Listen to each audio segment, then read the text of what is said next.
This is the Revolutionary News, produced on Friday, October 17, 1775, with reports from across the colonies. Anson's on assignment this week. This is day 181 since the first shots were fired at Lexington and Concord, Massachusetts. We open with breaking news. Earlier today, Patriot forces under Major John Brown, Major Seth Warner and the Green Mountain Boys, and Colonel James Livingston and the Regiment of Canadian Volunteers captured Fort Chambly on the Richelieu River. Major Warner took over command of the Green Mountain Boys after Ethan Allen was captured by the British near Montreal in September. This first major triumph for the Continental Army in Canada delivers tons of much-needed gunpowder, as well as provisions, to the American Army pressing the siege of Fort St. John. British Major Joseph Stopford of the 7th Regiment of Foot, who commanded the fort, surrendered after a few rounds of cannon fire. The fall of Chambly leaves Fort St. John isolated and vulnerable.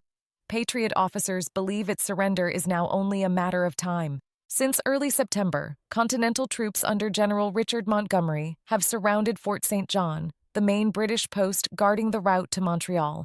Short on ammunition and food, Montgomery's men have fought both the enemy and the elements. The fort at Chambly, just a few miles downstream, has served as a key supply point for the British. Our next story comes from earlier this week when, on October 13th, the Second Continental Congress formally authorized the purchase of 2 armed ships, constituting a new navy, to disrupt British supply lines. The authorization was issued by a naval committee including John Adams of Massachusetts, John Langdon of New Hampshire, and Silas Deane of Connecticut. Viewers of this program will recall our coverage of successful, albeit informal naval engagements over the past few months. I'm thinking of the capture of the British armed schooner HMS Margaretta in the Battle of Machias, Maine in June, and the capture of the British supply vessel Unity by the Patriot schooner Hannah in September. It's clear now that the colonies intend to fight the British on both land and sea. So, there you have it.